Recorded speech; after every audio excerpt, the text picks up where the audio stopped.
Ok? Tudo bom, seu Saulo?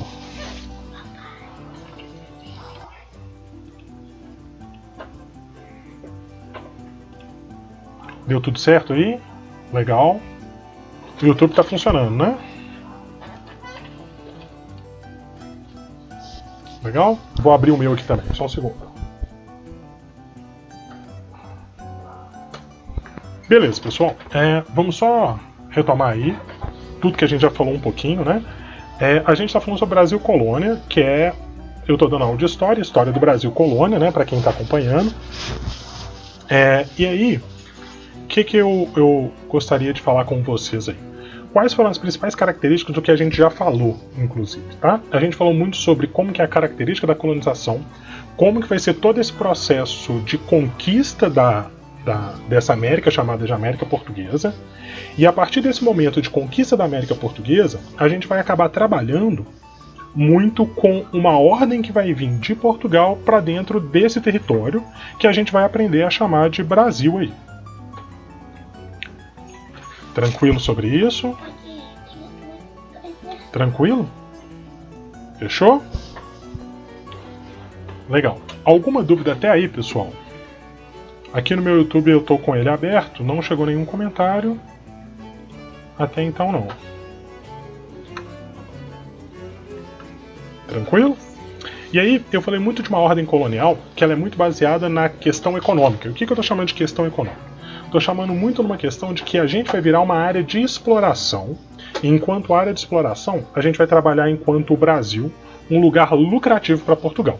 Eu falei aí há 2 semanas para trás, 3 semanas se não me engano, sobre como que a gente vai ter um primeiro momento que é chamado de pré-colonial, e um segundo momento, que é esse momento em que a gente começa a ver uma colonização de Portugal. Mas aí a gente vai ter todas as características da colonização portuguesa, que vai tentar extrair toda a riqueza dali, e muito menos no sentido de cuidar da terra, e muito mais de ganhar dinheiro com essa terra. Mas para que isso acontecesse, vai vir todo um aparato, que a gente vai chamar, né? Uma construção, que no primeiro momento são as capitanias hereditárias, depois a gente vai vir com a introdução do governo geral, e a partir desse processo do governo geral e até das capitanias hereditárias que vão continuar existindo, a gente vai ter uma outra ordem dentro do Brasil Colônia, que é uma ordem de centralizar o poder e, a partir dessa centralização, estruturar a economia. A gente percebeu também que a nossa economia ela foi toda estruturada, baseada na questão do açúcar, e a partir desse processo, tudo bem? E quando eu olho para esse açúcar, eu estou olhando para um produto que era economicamente rentável, o Brasil apresentava as condições adequadas e a gente tinha que, naquele momento, uma mão de obra disponível. Eu deixei no vídeo da semana passada contando um pouco sobre isso, né? O quanto que a gente vai construir toda uma sociedade, toda uma política, toda uma economia baseada basicamente, obviamente, é óbvio, né? Uma economia baseada numa estrutura que é latifundiária, monocultora, escravista e exportadora. E aí, retomando, o que isso quer dizer? Quer dizer que eu estou produzindo um único produto, eu vou usar grandes propriedades dos latifúndios, e eu vou ter também uma coisa muito interessante, que é essa ideia de voltar toda essa economia para o mercado externo. Aí eu falei um pouco sobre o engenho, e aí eu mostrei um pouco que o que a gente chama de engenho seria só o lugar onde a gente faz o processo do açúcar, ou seja, onde entra a cana e sai o açúcar já encaixotado bonitinho. Só que a gente aprendeu muito que engenho aqui no Brasil vai ser toda essa estrutura, que vai englobar a área de plantio, que vai englobar também a casa grande, a senzala e uma pequena área de subsistência. A gente vai falar disso melhor já na semana que vem, isso mesmo, quando a gente já vai entrar com a questão da escravidão, tá bom? E aí quando a gente entrar na questão da escravidão, a gente vai tocar muito em alguns pontos caros aí, né? Porque são caros para a nossa história, no sentido desse processo. A gente pode discutir, né, o que a gente vivenciou aí, que foi chamado 13 de maio, e a gente pode falar um pouco das implicações dele, mas aí a gente pode fazer até um bate-papo mais aberto para a gente poder ouvir outras questões aí que são importantíssimas, tá bom? E são necessárias para serem discutidas no Brasil. Fechou?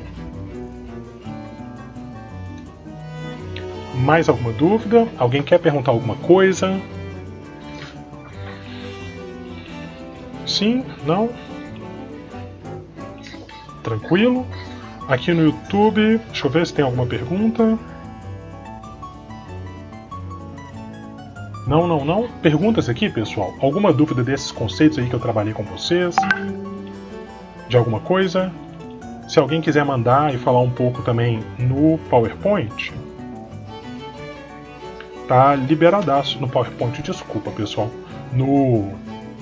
Se alguém quiser falar alguma coisa, no WhatsApp, tá bom? Eu tô recebendo todos eles lá. Tá tudo aberto aqui. Vai virar uma loucura isso aqui.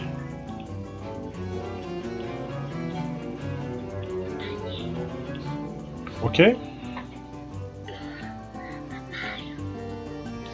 Filhinha, agora papai não vai conseguir falar não, tá? Tô só vendo se alguém tem alguma dúvida aqui pra poder explicar de novo. Você acredita, amor? Você acha que alguém vai ter alguma dúvida?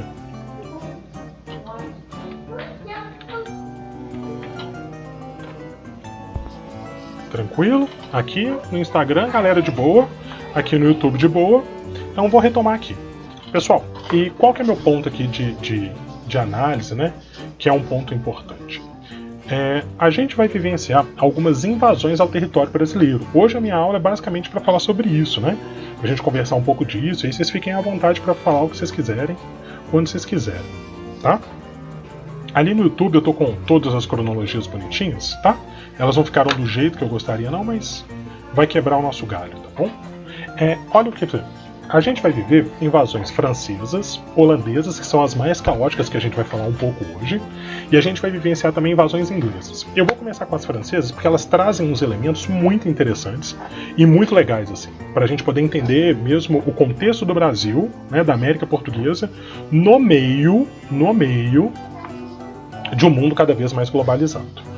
Então, o que a gente vai falar das invasões francesas? Primeira coisa, o rei francês, né, os reis franceses, desde que a França foi unificada ali no finalzinho do século XV, 1400 e alguma coisa, depois da Guerra dos 100 Anos, os reis franceses começam a questionar e tentar movimentar toda uma expansão marítima. Portugal já estava fazendo isso desde 1415, né? A gente falou sobre isso quando a gente ainda estava no presencial. E aí, o que vai acontecer?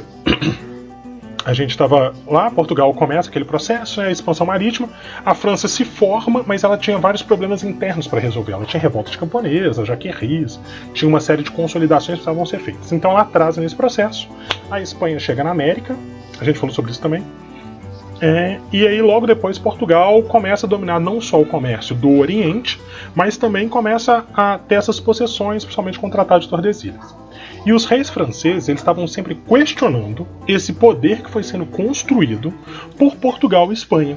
Em que sentido que eles vão questionar esse poder? Eles não concordavam com o Tratado de Tordesilhas.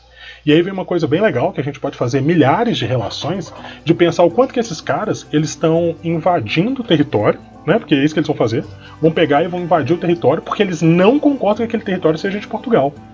E aí tem uma ideia boa, ao mesmo tempo que ela é uma ideia perigosa. Por que ela é boa? Porque esses caras estão questionando a posse de Portugal sobre o nosso território. Por que ela é perigosa? Porque eles querem a posse do território para eles. Mas esse fato deles questionarem essa ordem traz aí uma coisa legal, que a gente discute pouco sobre isso, né? A gente sempre, em Brasil Colônia, fala assim, a gente é de Portugal, a gente é uma colônia e tal, e a gente discute pouco como que foi a reação dos brasileiros, dos súditos da coroa portuguesa, quanto a essa dominação. E aí vem coisas bem interessantes pra gente discutir, a gente pode discutir isso a dar conta, né? Desculpa aí, agora foi o cachorro. Que é o seguinte, no questionar desse processo, eles também não estão querendo a liberdade dos caras, não. Nem a nossa liberdade, né? Eles querem tomar aquela posição para eles. Mas essas invasões começam a questionar essa ideia de propriedade, de domínio que esses países estão tendo sobre o nosso território, que é um questionamento interessante. É muito dessa questão de falar assim, olha, tomem cuidado. A gente não pode... E a gente não vai vivenciar uma paz total no nosso território. Existe uma reação internacional interna, até dos próprios indígenas, a gente falou sobre isso também. Foi a minha primeira aula, logo depois que a gente entrou nesse isolamento social, de falar assim, olha, existe uma cultura, uma sociedade aqui que está questionando esses poderes. E isso tem que ser questionado a todo momento, inclusive hoje, né? E aí vão algumas considerações, tá? de pensar o seguinte: o que a gente olha pro Gandhi fazendo, pro Martin Luther King, daquela ideia da desobediência civil, de não cumprir as regras pré-estabelecidas, já é um questionamento que já está acontecendo naquele momento. Os reis franceses não aceitam, eles não aceitam esse domínio de Portugal, eles questionam e invadem o território. Não estou falando que eles estão certos, mas tem uma ideia boa aí no fundo. Enfim, e aí eles vão invadir já em 1555, e eles têm uma ideia muito legal, e é perigosa, porque eles vão para uma área que estava meio ali desocupada. Eles chegam numa área que a gente chama hoje de Rio de Janeiro. O Rio de Janeiro é uma área que tem uma baía. Quando eu falo que existe uma baía, é porque existe toda uma proteção natural.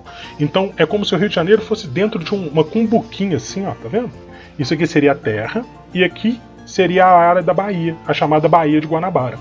E aí quando os nossos queridos amigos franceses estão vistoriando essa área, fugindo daquelas expedições guarda-costas de Portugal, o que eles fazem?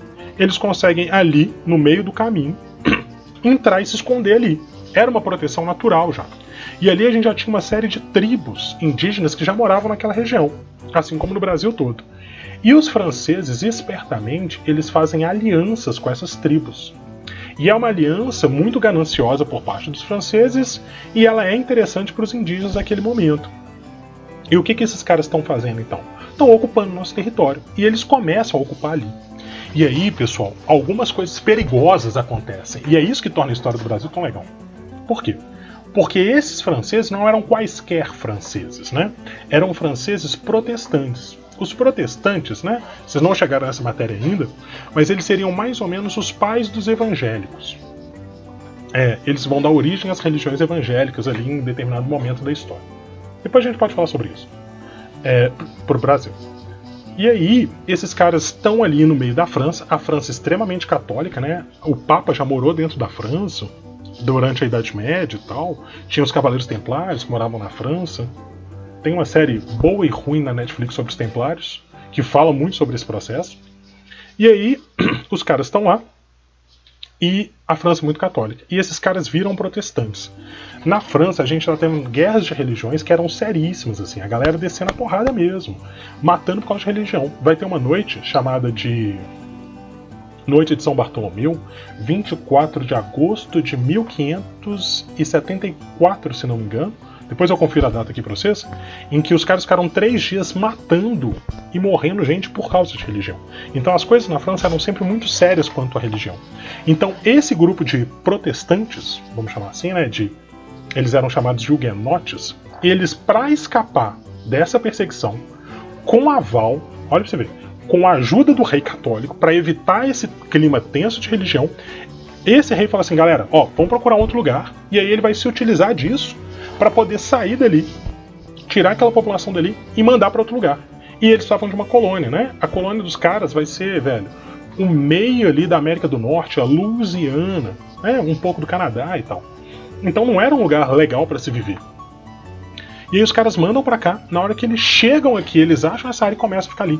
Então olha que legal, você tem uma contestação oficial do rei, que inclusive para evitar problemas religiosos dentro do próprio país, manda a galera que não era da religião predominante, né, a maioria, manda essa galera para outro território, para invadir outro território.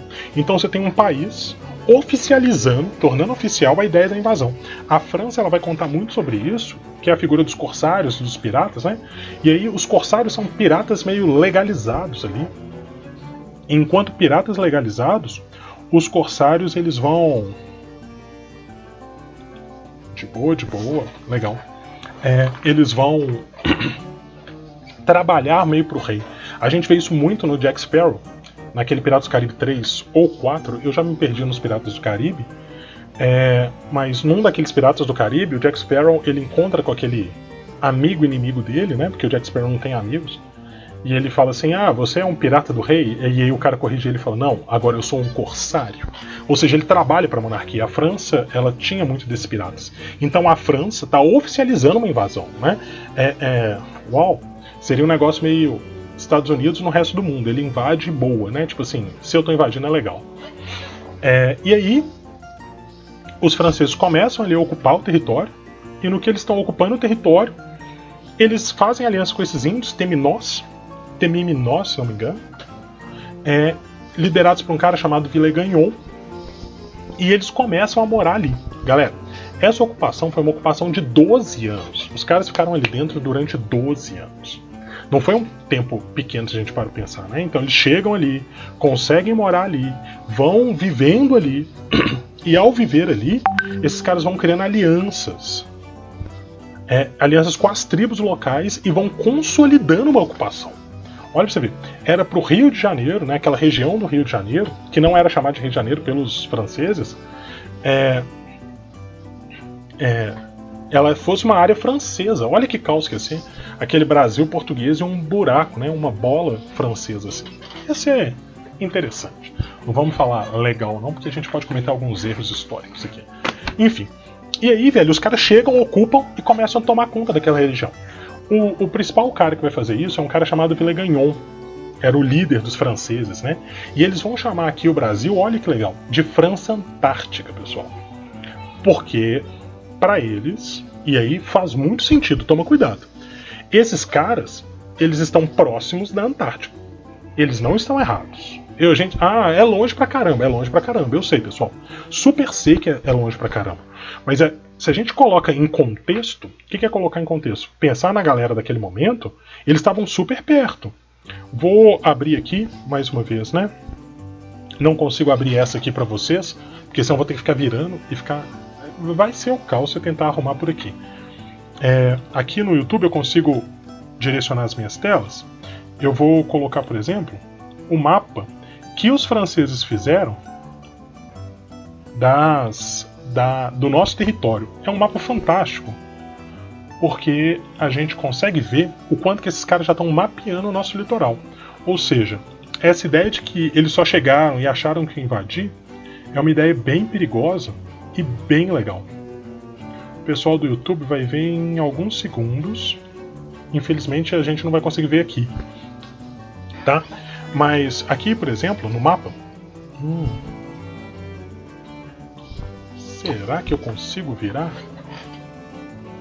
Tá, vou terminar aqui. Depois, na próxima live, a gente faz mais experiências. Mas enfim, a gente vai vendo que o mapeamento que os franceses fizeram é um mapeamento que já contava ali com o Amazonas e a foz do Amazonas ali, no meio do Mar Atlântico, o litoral brasileiro e já tinha a entrada do Rio da Prata, que não chamava Rio da Prata naquele momento, mas você consegue ver, o Brasil era totalmente disforme. Ao mesmo tempo, né, o pessoal que vai acompanhar comigo, o pessoal... Aqui, ó. O pessoal já deve do YouTube tá vendo ali, mas você tem todo um traçado brasileiro dentro desse limite, do Rio da Prata ao sul e do Amazonas ao norte. E aí você já sabe que esses caras estão mapeando todo o litoral. Pra quem não tinha Google Maps, gente, isso é incrível. É incrível, é incrível. Os caras têm, tipo assim, total domínio do nosso território pra ir passando e desenhando ali na mão. Uma coisa que eu nunca conseguiria fazer na minha vida era um troço desse, e os caras faziam com maestria. E eles ocupam aquela região e ficam ali. E aí, com o passar do tempo, né, obviamente os portugueses conseguem ver aquilo, eles localizam aquilo, e ao localizar aquilo, eles começam uma guerra contra os franceses. Só que os franceses já estavam extremamente bem consolidados ali na região. E aí o que os franceses fazem? Reagem com a ajuda dessas tribos indígenas. E aí vem uma sacada dos portugueses que até então eles não tinham entendido. Que eles precisariam se aliar com alguns grupos indígenas também para poder movimentar o nosso território.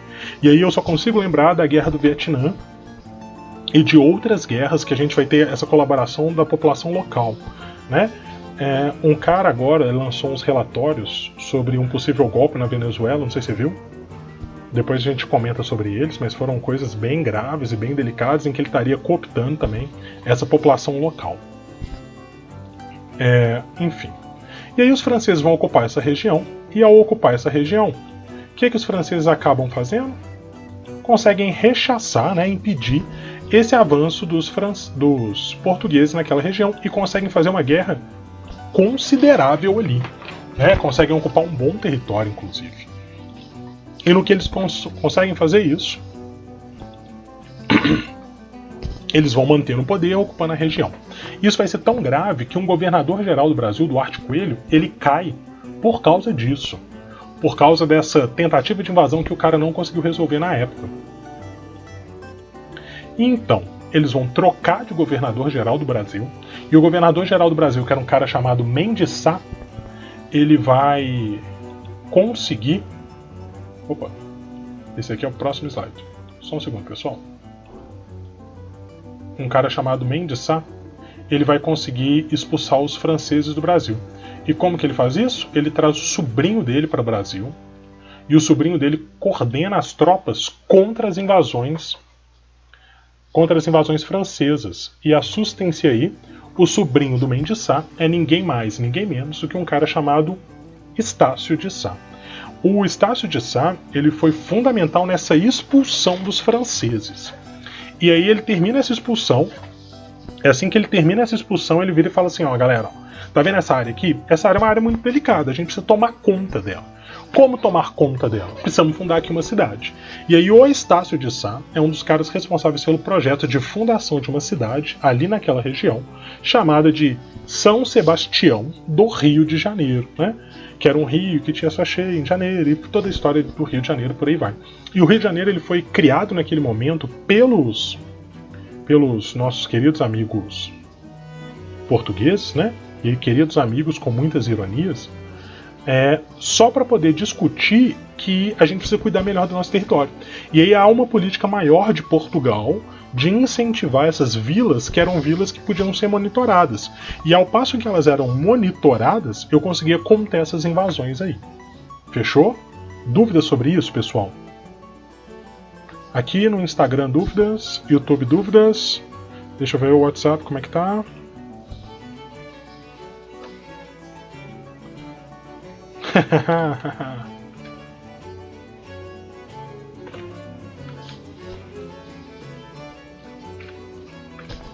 Cadê as dúvidas? Ninguém com dúvidas? Galera, vocês criam uma falsa sensação que eu tô explicando bem demais. Tranquilo? Tranquilo aqui?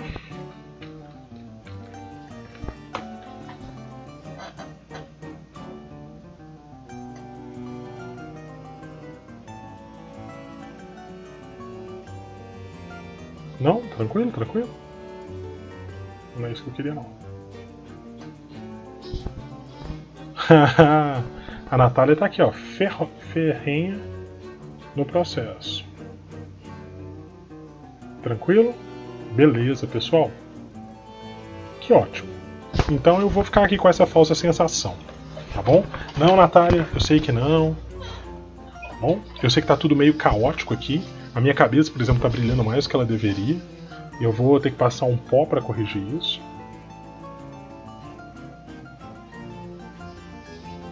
Gente, ninguém tem dúvidas. Tô aqui impressionado. Então legal, vou continuar. E talvez vou continuar com a coisa mais legal que tem das invasões francesas, que é uma das coisas que eu mais gosto. Durante as invasões francesas... que bom, que bom. Durante as invasões francesas vai acontecer uma parada muito bizarra.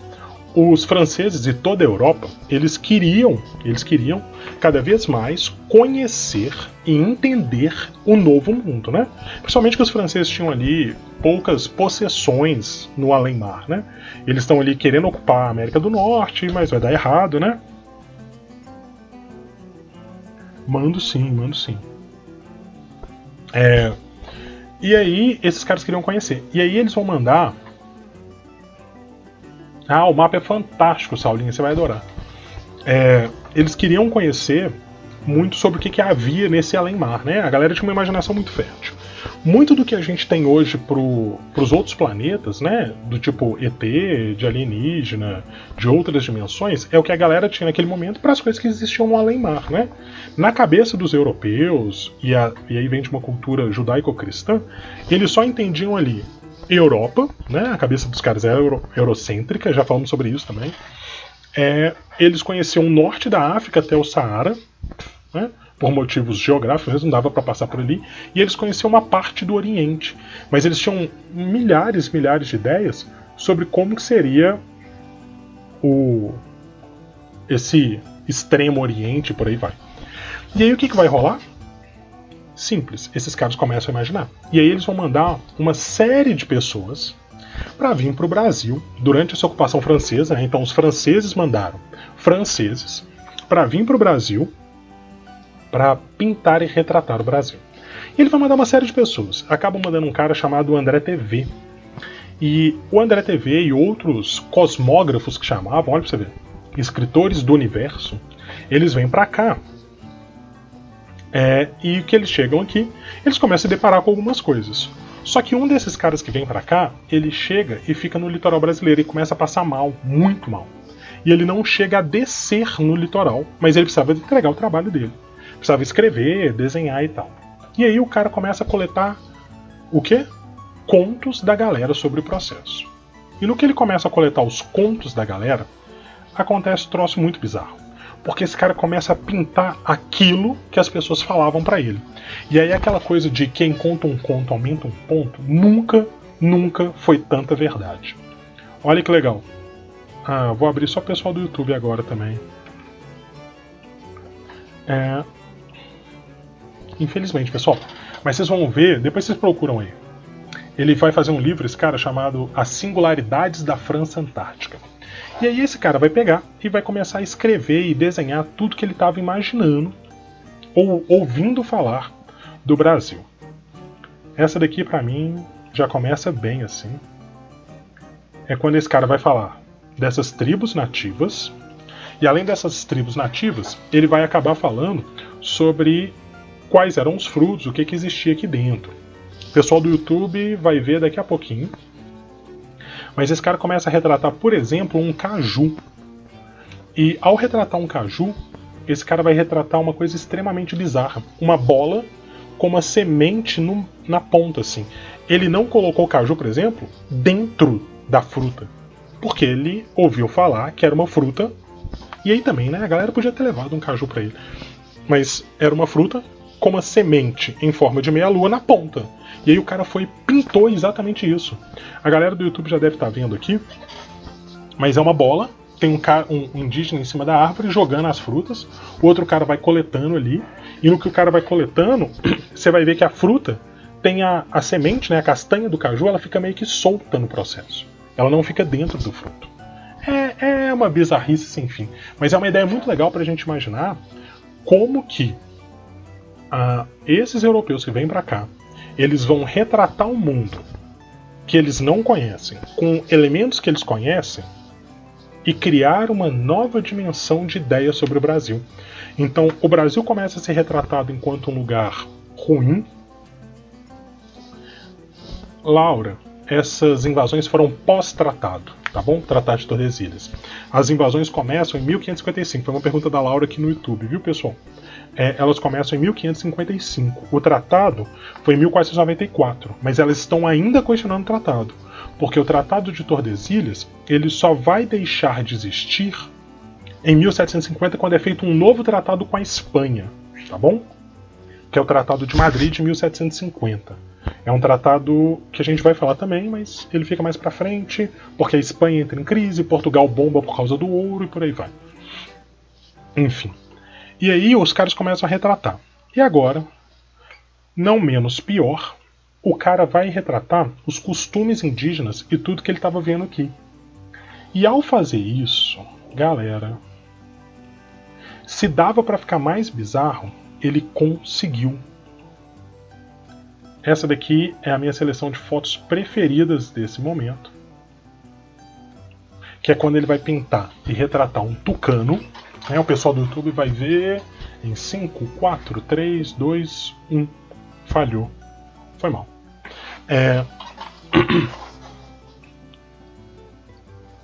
Deu. Ele vai retratar um tucano e você vai reparar que você sabe que é um tucano, porque a gente já tem o costume da população e tal, mas ao mesmo tempo faltam alguns elementos que, se ele realmente tivesse visto um tucano ou qualquer tipo de bicho assim, ele teria muito mais elementos para pintar, como aquela borda lá que tem no nariz do cara e por aí vai.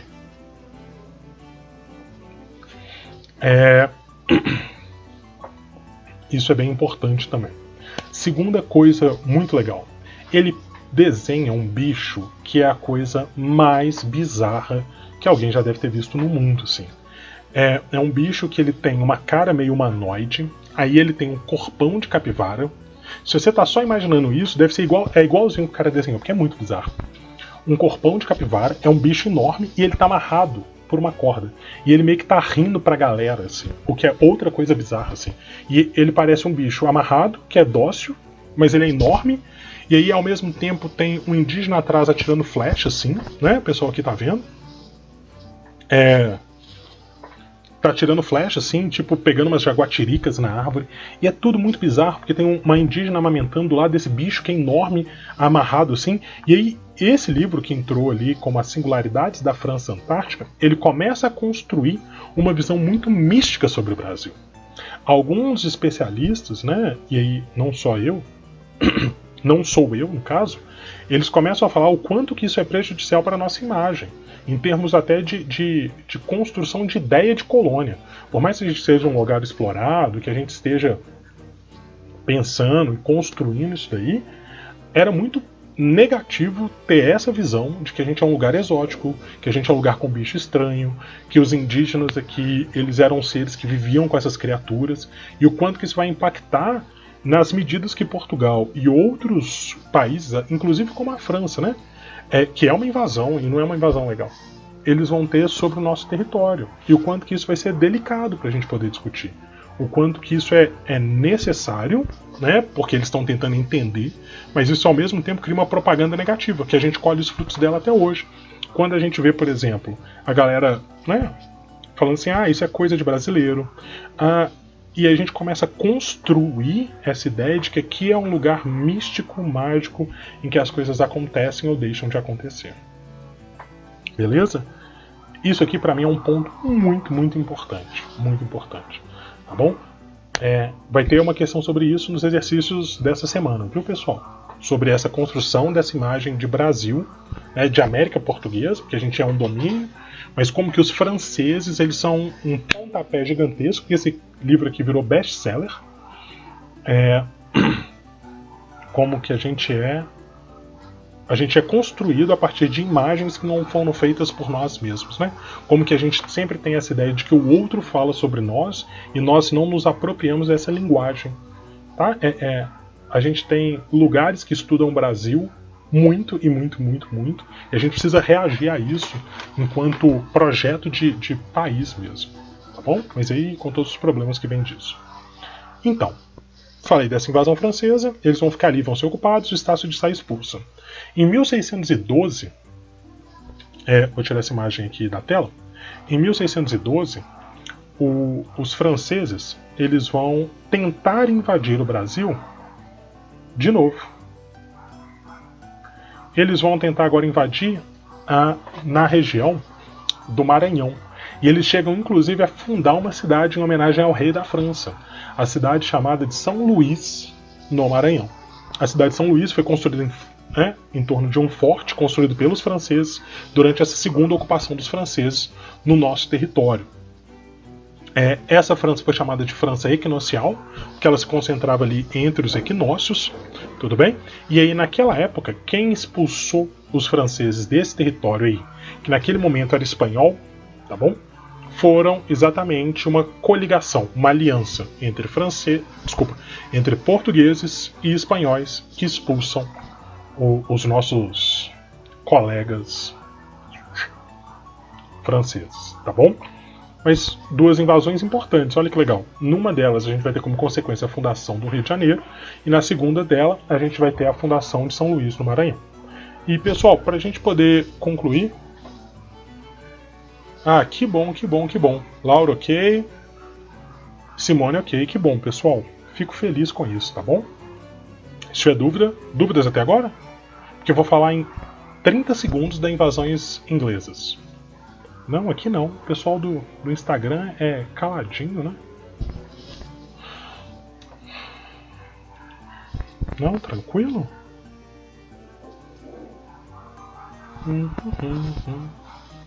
Tranquilo aqui, pessoal?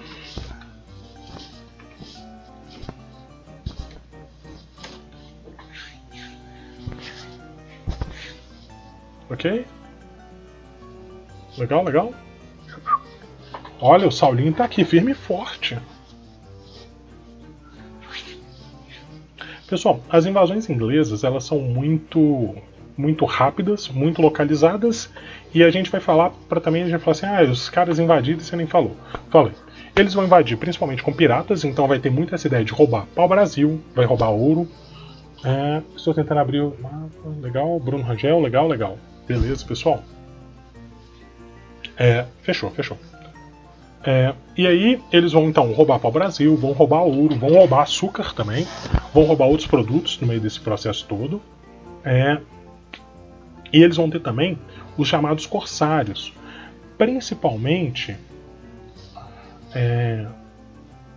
a Inglaterra, porque essa ideia de associação entre os piratas e a monarquia foi muito forte, principalmente no governo de uma rainha fantástica chamada Elizabeth I, com todos os problemas que ela tem, obviamente. Mas aí a gente vai ter essa série de roubos instituídos muito mais fortes. Eles vão invadir, principalmente durante a União Ibérica. A União Ibérica é o próximo processo, vou falar deles agora para vocês. Dá tempo, será? Dá tempo. Eu vou tentar ser breve, viu? Tô descobrindo que eu falo muito. Ok, o pessoal do YouTube tá de boa. WhatsApp também. E aí os ingleses invadem. E nessas invasões deles, eles fazem movimentos pontuais, rapidamente. Ou eles saem, ou eles são expulsos, tá? Mas eles também tentaram ocupar as terras luso-americanas, né? Que no caso são nossas. Fechou? Tranquilo?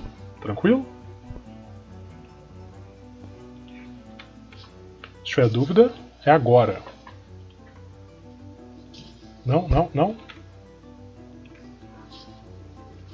Legal? Tranquilo? Posso ir?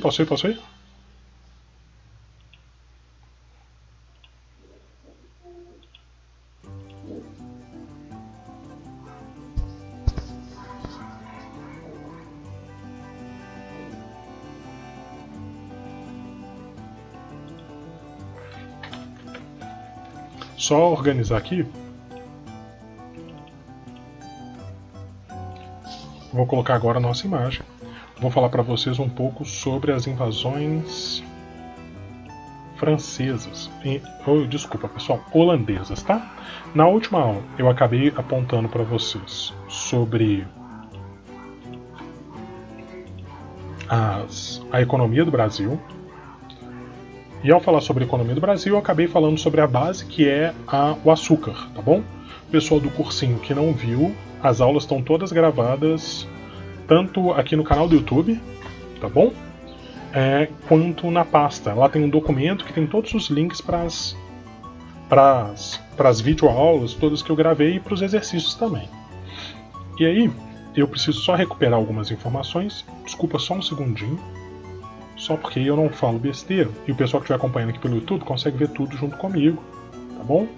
E aí, semana que vem a gente arruma isso pro Instagram também poder ver essas coisas. Eu vou me aumentar aqui, pessoal do YouTube perdoa, mas é narcisismo mesmo.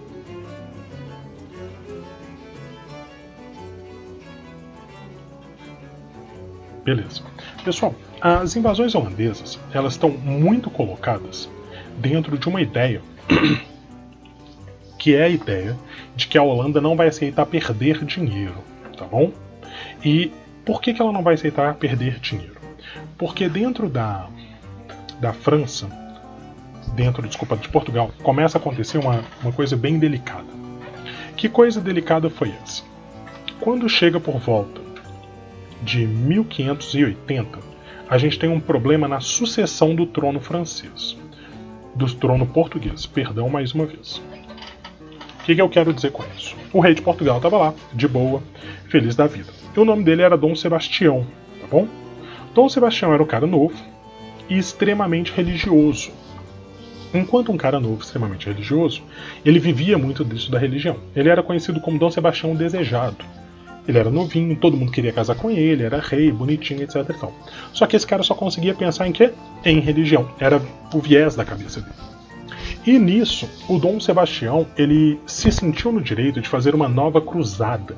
O que era isso? Cruzada foi aquele movimento que acontece na Idade Média, em que as pessoas começam a sair da Europa em direção à Terra Santa, para tentar reconquistar a Terra Santa que estava na mão dos muçulmanos, né? Por uma série de problemas aí. E a Marisa vai falar disso com muito mais propriedade do que eu para vocês. E o Dom Sebastião olha tá bom? Para a região da África, principalmente ali a África subsaariana, e aí você já tem um avanço muçulmano, né, que já está atravessando o Saara e está começando a dominar aquela região.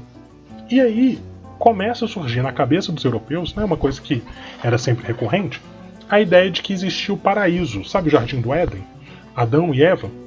Para eles, isso era tão real que existia. Era realmente um lugar físico em que você entrava e saía. E que existia um rei católico que protegia a entrada do Jardim do Éden, que era um cara chamado Preste João. E aí o Dom Sebastião, rei de Portugal, ele vai lá, ele entra na África e ele fala assim, ó, o Jardim do Éden está aqui dentro, eu vou encontrar o território do Preste João, esse rei católico, e vou entrar no Jardim do Éden. E aí o cara faz isso enquanto proposta de vida dele. Leva as tropas para Portugal, para África, começa a matar muçulmano, ele promove dentro da África um massacre e uma guerra só em nome dessa crença dele. No meio dessa guerra, o cara some. O que eu quero dizer com sumir? Isso mesmo, some, tá bom? Ninguém acha corpinho, ninguém acha armadura, ninguém acha cavalo, ninguém acha nada. O cara some no meio da batalha lá. E aí, todo mundo sacou, morreu, etc, etc, etc e tal. Só que a galera daquele momento, né, o Dom Sebastião é muito religioso e tal, alguns começam aquele comentário, aquele polvorinho. O bicho é muito esquisito mesmo, Simone.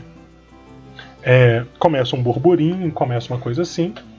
E aí a galera fala assim, será que ele achou o reino do Preste João, por isso que ele sumiu e tal? Mas ele some e as tropas portuguesas começam a perder as batalhas. Porque elas começam a perder as batalhas, o que começa a rolar? A galera começa a achar estranho, esquisito e tal. Vamos embora. Mas aí tinha uma ordem do Dom Sebastião, não vão.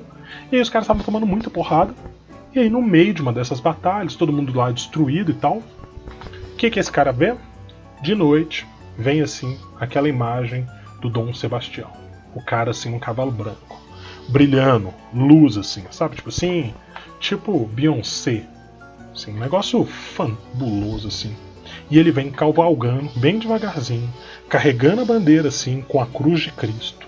E na hora que ele vai passando, os relatos da galera são assim, ele teve contato com o Preste João, ele entrou no paraíso terrestre. E aí as tropas começam a seguir, e os caras começam a vencer por causa dessa presença mágica do Dom Sebastião. Que para esses caras não teria morrido, mas na verdade esse cara só teria, olha que interessante, ele teria entrado no Jardim do Éden, visto Deus, Jesus lá, se embutido desse poder, e ele volta para salvar Portugal da mão dos muçulmanos. E aí a galera luta como ninguém, mas, enfim, né? Dom Sebastião a gente sabe que morreu, mas existe uma galera até hoje em Portugal procurando e esperando o retorno do Dom Sebastião.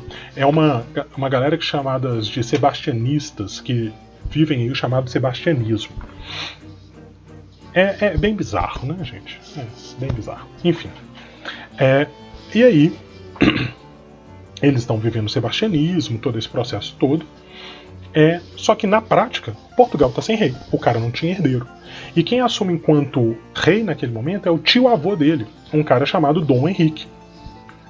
E o Dom Henrique tem um pequeno grande problema. Ele era padre, né? Ele era bispo. Bispo ou cardeal da igreja. Ou seja, oficialmente esse cara não tinha filhos. O cara já era o tio-avô dele, do Dom Sebastião. Na hora que ele morre, e ele morre 2 anos depois do Dom Sebastião, 1580 já. O Dom Henrique assume em 1578. Em 1580 ele morre, 2 anos de governo só. Essa crise se retoma para Portugal. E aí o que fazer? Várias e várias ideias. Existe dentro de Portugal uma disputa pelo poder, obviamente, né? As famílias de nobre, ali algumas apoiadas pela burguesia, outras não, começam a disputar o poder. Deu certo? Não. Quem é que tinha muito poder naquele momento? O rei da Espanha, que era primo de 2º grau do Dom Sebastião, se não me engano. Agora eu me falei a memória. Vou conferir para vocês. Mas ele era parente do Dom Sebastião e, consequentemente, do Dom Henrique. E aí o rei da Espanha, que era o Filipe II, ele começa a falar assim, olha, esse trono por direito é meu. E esse cara tinha naquele momento muita força. Por quê? Porque a Espanha já tinha conquistado a América e já estava num processo de extração de altas toneladas de ouro e prata. E no meio desse processo, o que esse cara faz? Ele requisita e manda as tropas para tomar o trono de Portugal. E ele consegue tomar o trono de Portugal. Só que na hora que o rei da Espanha toma o reino de Portugal, ele cria uma coisa nova no mundo. Ele vai fundir as duas coroas numa só, e essa fusão é chamada de União Ibérica. Então, ouçam bem, pessoal. Primeiro ponto agora é falar da União Ibérica. Portugal e Espanha estão juntos sobre a mesma coroa. Tem vou deixar aqui no YouTube. Não é esse daqui. Posso até tirar. Mas tem um mapinha bem legal que ele mostra qual ficou o tamanho das possessões luso-espanholas daquele momento. O que seriam essas possessões luso-espanholas? Tudo aquilo que é dominado por Portugal e Espanha naquele momento. A partir de 1580, essa aliança, né, que não é uma aliança, é uma conquista de Portugal e Espanha, é uma das coisas mais fortes e vai criar naquele momento, né, criou naquele momento, uma potência mundial, galera. Porque esses caras dominavam a América, dominavam o litoral africano, pedaços da Ásia e dois grandes países daquele momento da Europa, que é Portugal e Espanha. Ao fazer isso, os caras vão se tornar a grande potência. Só que qual que é a grande questão? Controlar esse território todo era muito delicado. E para controlar esse território todo, eles vão precisar de muito recurso, e eles tinham tecnicamente muito recurso, só que isso vai criar uma série de problemas. É por isso que vários países, como França e a Inglaterra, acabam se aproveitando dessa união, né, porque é muita coisa para ser governada, para poder invadir o território. Mas vocês vão ver que as possessões, né, tudo que o pessoal aqui do YouTube está vendo de amarelinho, é o domínio dessa coligação luso-espanhola, ou União Ibérica, ou sobre os domínios espanhóis de Filipe II com a União Ibérica. Pessoal, isso começa em 1580. Professor, e o que isso tem a ver com os holandeses? Aí agora que vem o pulo do gato. Qual que é o pulo do gato? É exatamente quando a gente começa a entender o que a Holanda tem a ver com isso tudo. A Holanda era um pedaço, um protetorado da Espanha. E em 1570, ou seja, 10 anos antes da União Ibérica, a Holanda começou a fazer o quê? A sua independência da Espanha. Os holandeses eram chamados de flamengos. Tudo bem? Tá, professor. E daí? O que tem a Holanda ser um pedaço da Espanha? E pessoal do YouTube, vai dar ruim. Do Instagram, desculpa. O Instagram acabou de falar que faltam 20 segundos. Assim que ela acabar, eu começo de novo. Tá bom? Então vocês não vão ficar sozinhos não. Só me dão um pouquinho de tempo aí. O pessoal aqui do YouTube segue normal. Saulinho pedindo os mapas já, tá bom? Te mando sim, Saulinho. Legal? Fechou. Legal. Viram seu vídeo. Eu vou baixar aqui. Só um segundinho, pessoal, que eu só vou organizar aqui o Instagram. Porque senão vai dar pau.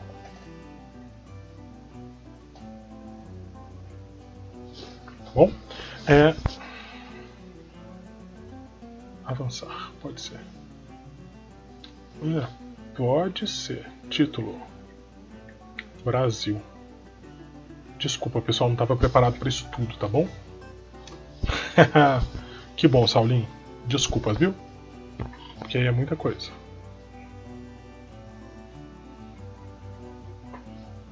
Ok, retomando em 3, 2, 1. Fechou. Pessoal, voltei lá, tá bom? Tá tranquilo. Enfim. Eu estava explicando exatamente o que a Holanda tem a ver com isso tudo.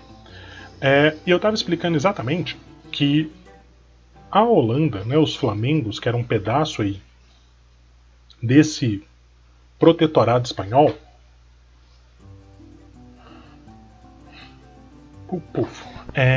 os holandeses foram fundamentais para a indústria do açúcar brasileiro. Como assim, professor? Olha que interessante. Lembra que eu expliquei para vocês quando a gente começou o processo do Brasil Colônia? Eu falei assim, olha, Portugal estava meio quebrado, etc e tal, etc e tal. E ao fazer isso, o que rolou? Os portugueses, eles pegaram dinheiro com os holandeses para ajudar a financiar a construção dos engenhos brasileiros. Olha que loucura. Os holandeses, durante esse processo do século XVI, eles começam a desenvolver uma economia muito comercial.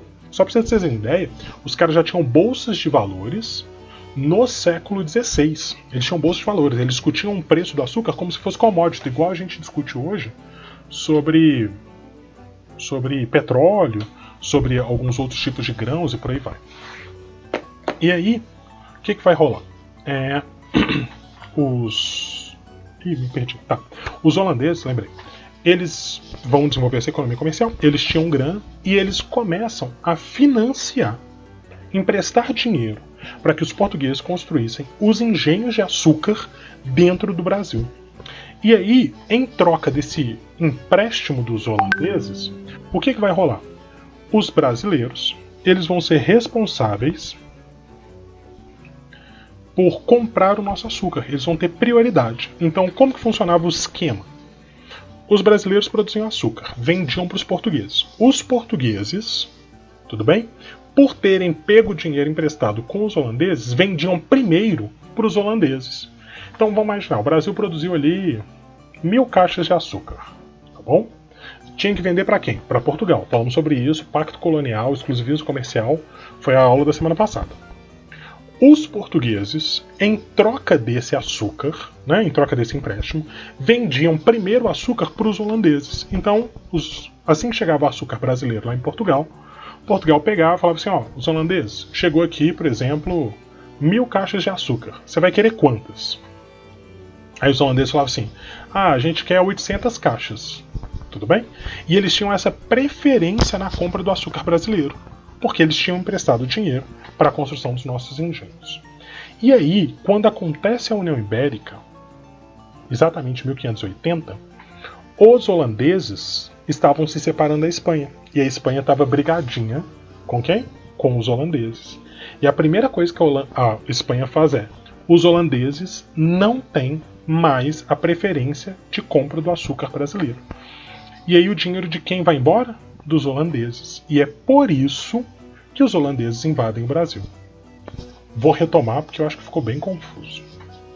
Os holandeses tinham preferência na compra do açúcar brasileiro.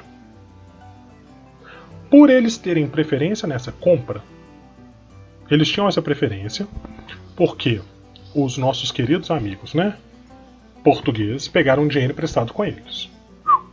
Então eles compravam açúcar primeiro. Legal, parece uma troca ali de negócios mesmos. Ao fazer isso, dava tudo certo. Quando a Espanha toma o trono de Portugal, proíbe que os holandeses comprem primeiro o açúcar brasileiro. Porque os holandeses estavam se separando numa guerra de independência contra a Espanha. Deu para entender? Isso aqui é a parte mais chatinha do processo. E aí, os holandeses, para poder manter o dinheiro deles, invadem o Brasil. Foi claro?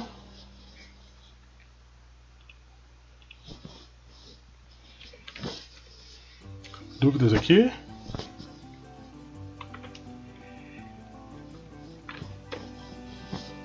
Não? Tranquilo? Tranquilo aqui no YouTube? Tranquilo? Fechou? Legal? Galera, se vocês entenderam isso, vocês entendem o resto da vida toda, né? Essa é a coisa mais difícil que a gente vai ter na vida. União Ibérica e explicar por que os holandeses vêm pra cá. Tranquilo? Eu vou continuar então. Beleza. Fechou. Continuando esse processo. É porque eu não acho as matérias de hoje.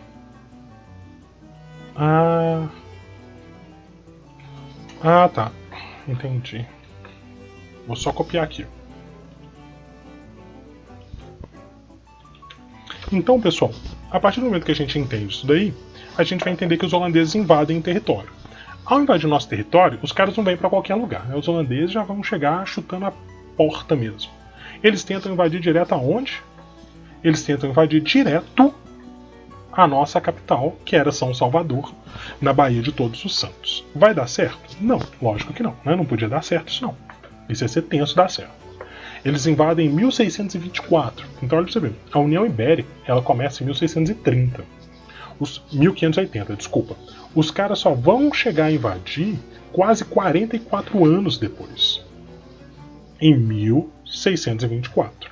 No ano seguinte, eles já são expulsos, e assim que eles são expulsos, eles começam a reorganizar uma nova invasão. E aí eles vão mais para o norte, e acabam invadindo aonde? Pernambuco. Ao invadir Pernambuco, eles conseguem. E aí vem uma coisa bem delicada. Eles não conseguem uma coisa fácil, não, tá? Existe uma resistência brasileira muito, mas muito, mas muito forte. Essas são as chamadas primeiras guerras de invasão. Existe um pequeno problema, eu já vou pontuar para vocês, que são a construção do exército brasileiro. Eu pessoalmente não gosto disso, mas eu vou pedir para vocês entenderem, porque eu acho que seria uma boa questão do Enem falar sobre isso. Pela primeira vez no Brasil, o brasileiro vai reagir a um processo de invasão. Então, a gente tem uma coisa muito notória, que é a formação de 3 grandes líderes, tá bom? Você vai ter um cara chamado Matias de Albuquerque, que era o capitão da província, né, da região, que era ali um descendente português. Só que você tem 3 caras muito interessantes. Você tem o Henrique Dias, que era um negro forro. Você tem o Felipe Camarão, que era um líder indígena. Ele chama de Felipe Camarão porque a galera do Rio Grande do Norte eram chamados de potiguar, comedores de camarão. E como eles eram chamados de potiguar, comedores de camarão, o Felipe Camarão era dessa tribo. Então ele vai ser convocado, ele vai acabar lutando e ele vai coordenar essas tropas indígenas. E ao coordenar essas tropas indígenas... Combinado, beijo. Desculpa. Tudo legal. O Felipe Camarão vai coordenar essas tropas indígenas e boa parte das tropas mesmo. E a gente tem uma figura muito interessante que é esse cara chamado Calabar. Qual que é o grande lance do Calabar? O Calabar é o grande traidor da pátria brasileira, assim conhecido. Foi feito para ele, pelo Chico Buarque, uma peça chamada Calabar e o Elogio da Traição, porque o Calabar ele estava lutando do time brasileiro, tá bom? Estava lutando do lado dos brasileiros ali, e no meio da guerra ele muda de lado. E aí, com essa ajuda, os holandeses conseguem ter várias outras vitórias e acabam consolidando a ocupação. Primeiro ponto. Esses 3 caras, o negro forro e o indígena, e o Matias de Albuquerque, que vai ser o representante português, eles vão ser considerados como os fundadores do exército brasileiro. Se vocês passarem lá na Raja mesmo, antes do Hospital Madre Teresa, para quem tiver sentido Nova Lima, tem lá um batalhão. Nesse batalhão tem uma pracinha ali do lado, que é uma pracinha do batalhão mesmo, né? É tipo uma rotatória, assim, pra você cair pro bairro Luxemburgo. Ali tem 3 estátuas, são esses caras aí, tá bom? Porque esses caras são os patronos do exército brasileiro, etc, etc e tal. Por que eu não gosto disso? Porque isso cai numa coisa de falar que o brasileiro juntou 3 raças para fundar as coisas, tá? E aí a gente vai discutir isso melhor depois, mas isso é uma falsidade total, né, pessoal? Essas pessoas não se juntaram, elas se mataram, elas mataram umas às outras, né? Elas foram obrigadas a conviver e milhares de outras questões que são violentas, assim. E o Calabar tem uma questão bem interessante, que é o que o Chico Buarque questiona quando ele faz a peça dele, que é de falar se o Calabar ele realmente entendeu um projeto do holandês ou se realmente ele foi só um traíra.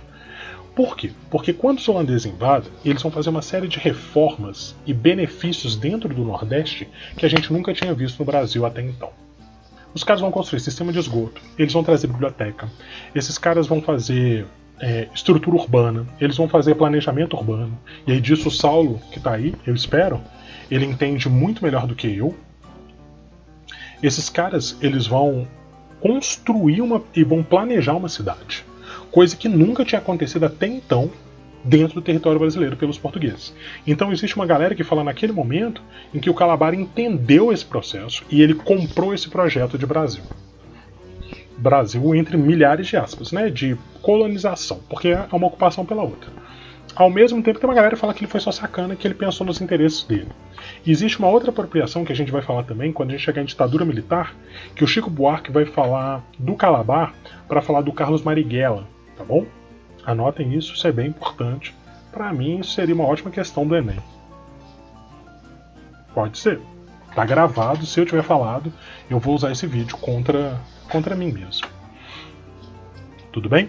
E aí, na hora que esses caras fazem essa ocupação, vai vir pra cá um cara chamado Maurício de Nassau que empreende essas reformas todas.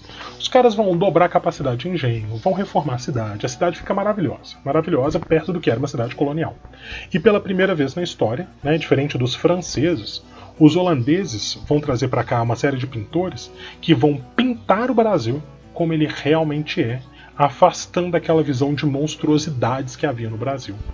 Então os holandeses eles são também fundamentais para difundir na Europa uma nova visão sobre o Brasil, coisa que não tinha acontecido até então, tá bom? E é muito legal. Vou abrir aqui pro pessoal do YouTube uma imagenzinha do Franz Post, que é um desses pintores que vem para o Brasil, que ele vai retratar uma coisa muito mais de boa para a colonização brasileira. Vocês vão ver como que o Brasil parece um lugar que é o Brasil, e não alguma coisa que seja aleatória, sabe? Tipo assim, como os franceses fizeram com aqueles bichos monstruosos e horrendos. As pinturas holandesas, elas são bem interessantes. Aí, ó. Esse aqui é do Thierry, uma pintura em gouache, para quem estiver vendo aqui no YouTube. Você vai ver um negro numa jangada, e ao fundo você tem a cidade de Recife, que é onde eles vão ocupar naquela região de Pernambuco ali, né? Recife e Olinda, que são as duas principais áreas ali. A gente vai falar delas também porque a gente tem uma revolta chamada a Guerra dos Mascates que vai acontecer nessa região. O que vai rolar, pessoal? Uma coisa bem interessante. O Maurício de Nassau é esse cara que vai promover essas reformas. É bem interessante como que ele estrutura isso tudo. Ao mesmo tempo em que a gente acaba vendo que essa estrutura de manter toda essa economia funcionando, bombando, tem uma coisa bem legal também. Os holandeses eles eram protestantes, eles não eram católicos. E como já existia toda uma colonização católica, eles foram bem, vou usar um termo ruim, mas eu acho que vai dar para entender. Eles foram bem de boa com as outras religiões. Então vieram para o Brasil naquele momento vários judeus. E os judeus eles já tinham uma rede de comércio muito bem instalada. Então a gente vai ter um comércio ali na região de Pernambuco que vai funcionar muito bem. Então de 1630 até 1654, quando eles são expulsos, a rede de comércio funcionou muito bem. Foi bem legal assim. Isso foi legal, beleza. E aí quando chega em 1640, a coisa desanda. Por quê? Porque a União Ibérica acaba. Os portugueses fazem uma guerra interna ali, conseguem expulsar o domínio espanhol e reassumem o poder de Portugal. E aí vai entrar a família do nosso Dom Pedro, tá bom? Dos nossos Dom Pedros, né? E aí, pessoal, olha que interessante. Na hora que acaba a União Ibérica, já não tem mais razão para a Holanda ficar aqui. E aí a Holanda começa a apertar o governador holandês no Brasil, que era o Maurício de Nassau, a cobrar as dívidas, a acelerar esse processo de saída. Só que o Maurício de Nassau não concorda, né? Tem uma série de denúncias aí, parece que ele era meio corrupto também, ele estava desviando dinheiro, e ele também não queria prejudicar a imagem dele com a galera e tal. Olha, meras relações com o presente são meras relações com o presente. E aí eles trocam o governador, o cara que vem começa a cobrar tudo, os brasileiros se revoltam e reiniciam aquela guerra de ocupação. Esse movimento é chamado na história de insurreição pernambucana, que é quando esses brasileiros e esses diferentes grupos também se juntam para expulsar os holandeses. Essa é uma guerra que começa em 1649 e ela vai durar até 1654, 5 anos de guerra. E nesses 5 anos de guerra eles conseguem expulsar os holandeses ficam pé da vida, saem do Brasil e levam tudo que eles aprenderam do Brasil em termos de conhecimento, vão para as ilhas do Caribe e no Caribe eles começam a produzir açúcar. Tanto açúcar e na mesma qualidade do açúcar brasileiro. E aí o que acontece com o açúcar brasileiro? Começa a decair no mercado. Porque o Brasil era a grande potência de exportação de açúcar. E agora existe uma concorrência forte com financiamento, rede de distribuição e que está querendo bombar de açúcar e sabe produzir açúcar como os brasileiros. E aí acabou a invasão holandesa com a insurreição pernambucana, mas aí tem essa consequência que é muito interessante para o Brasil. Pessoal, deixo alguma dúvida para vocês aí? Era isso tudo que eu queria falar hoje para vocês aí. Tá bom? Desculpa se eu me alonguei muito. Eu empolguei, eu acho. Não? De boa? Tranquilo? Dúvidas sobre o conteúdo? Invasões francesas, holandesas? Tranquilo?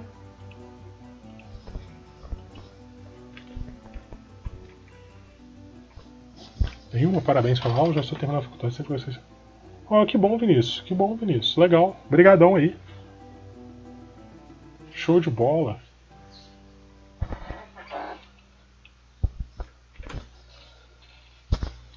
Tranquilo? Alguém quer entrar aí, falar alguma coisa?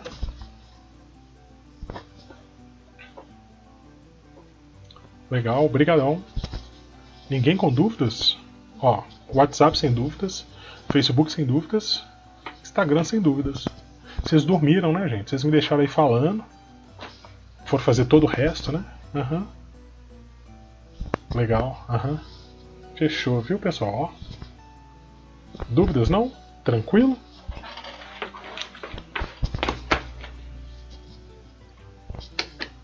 Ninguém me deixou aqui falando sozinho não, né? Davidson, pode falar. Davidson tá com uma dúvida aqui no Instagram, pessoal. Valeu, Saulinho. Ô Davidson, você quer entrar aqui e falar? Quer que te chama? Você quer escrever? Pode escolher.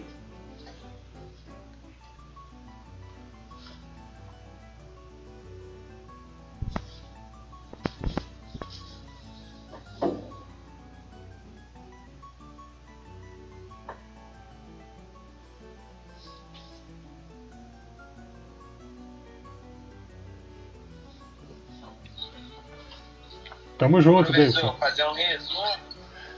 Ô, seu Davidson, vamos lá, resumo, ó. Você tem duas regiões aí, que no caso, né, é a França e a Holanda, que vão invadir. Beleza.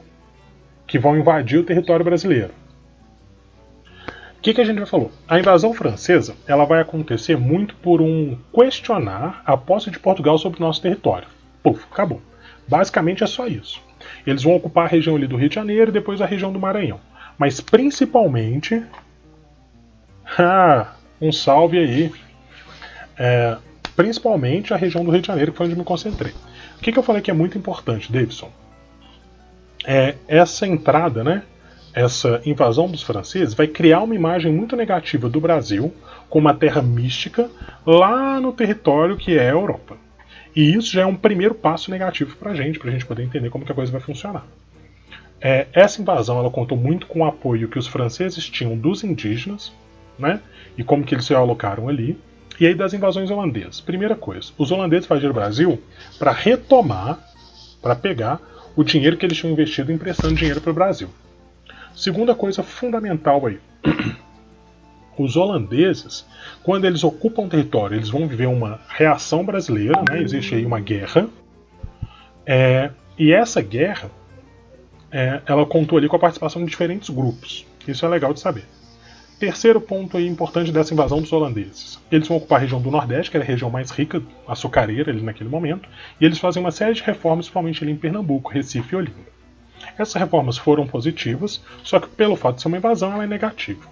E aí, quando a União Ibérica, né, que foi a união de Portugal e Espanha sobre a mesma coroa, né, sobre o mesmo rei para as duas áreas, ela acaba, o que a gente vai ver?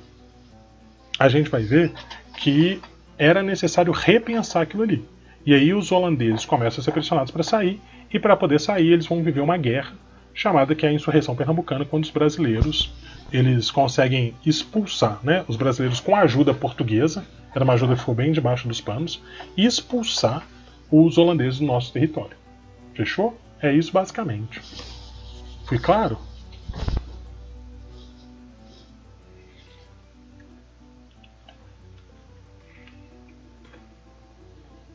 Tranquilo? Tranquilo? Tranquilo?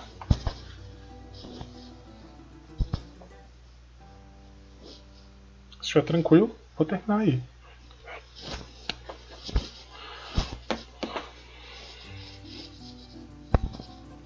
Fechou? Beleza, que bom, Davidson. É isso aí. Aqui no YouTube tranquilo. Legal. Esses são os pontos principais, mas eu vou deixar a live salva aqui, ô Davidson, depois você dá uma olhada nela. Eu vou deixar ela no YouTube e vou colocar no documento o link também, tá bom? Aí vocês podem ver à vontade e tal. Claro, como licor de metudo de uma pessoa que não tem meningite? Claro, claro, Bruno. Óbvio, óbvio. Eu vou procurar no Google como que é isso aqui, porque eu não sei como que é isso. E a pergunta é se ela é viral ou bacteriana, você sabe? Fechou. Então tá, pessoal. Abraço, um grande beijo pra vocês. Tá bom? Fica aí. Olhinho de história, semana que vem tem mais, nesse mesmo bate-horário. A gente vai tentar arrumar aqui pra transmitir o PowerPoint por aqui também, tá bom? A gente vai dar um jeito nisso. Tem que ter como dar um jeito. Abraços.